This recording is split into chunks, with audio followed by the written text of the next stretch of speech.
Hello everyone, welcome to my mini blog. তো চলে এলাম আমার একটা ছোট্ট মিনি ব্লগ নিয়ে। আমার মতো কে কে ভালোবাসো ব্লগ বানাতে অবশ্যই কমেন্ট করে জানাবে। আর আমি তো ভীষণ ভালোবাসি, তাই ভাবলাম যে তোমাদের সাথে এই মিষ্টি মুহূর্তটা শেয়ার করা যাক। আর হ্যাঁ, অনেকেই হয়তো নোটিস করে ফেলেছো যে ভিডিওটা কোন টপিকে হতে চলেছে। তো যাই হোক, বেশি দেরি না করে ভিডিওটা দেখতে থাকো।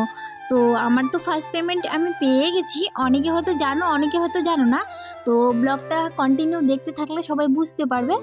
তো যাই হোক, আমি কিন্তু সেকেন্ড পেমেন্টও পেয়ে গেছি, তার জন্য খুবই খুশি। তাই ভাবলাম যে তোমাদের সাথে এই মিষ্টি মুহূর্তটা শেয়ার করা যাক।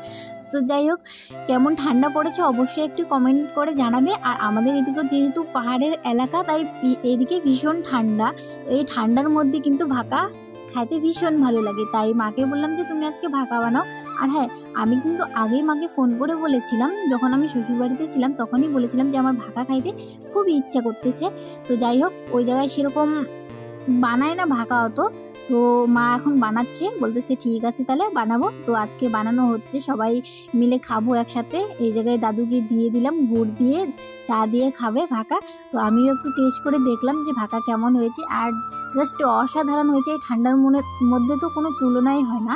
তো যাই হোক, আজকে রাত 12টার পরে কিন্তু আমার বরের বার্থডে ছিল যেহেতু, তো তাই ভাবলাম যে ব্লগ বানাবো। আর বোনকে সাথে করে নিয়েছি, আমার সাথে শুয়েছিল, বলছিল যে ঠিক আছে দিদি আমি ক্যামেরা ধরবো, কিন্তু কোনো লাভ হয় নাই। বোন ঘুমিয়ে পড়েছে, যেহেতু ও ছোটো ছিল।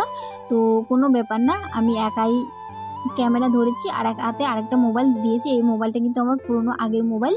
তো ভাবছিলাম যে বরকে পুরোপুরি সারপ্রাইজ দিয়ে দিব ভিডিও কল করে, কিন্তু কোনো লাভ হয়নি। বর কিন্তু ঘুমিয়ে পড়েছে, যেহেতু ওর সকালে ডিউটি ছিল। ভিডিওটা অনেক বড় হয়ে গেছে। তো যাই হোক, ওকে কিন্তু আমি ফোন করলাম না, যেহেতু ও ঘুমিয়ে পড়েছে। 11:30টার সময় ওকে ফোন দিয়েছিলাম, কথা হয়েছিল, এখন ঘুমিয়ে পড়ছে, তাই আর ফোন না করে ব্লগই করে নিলাম।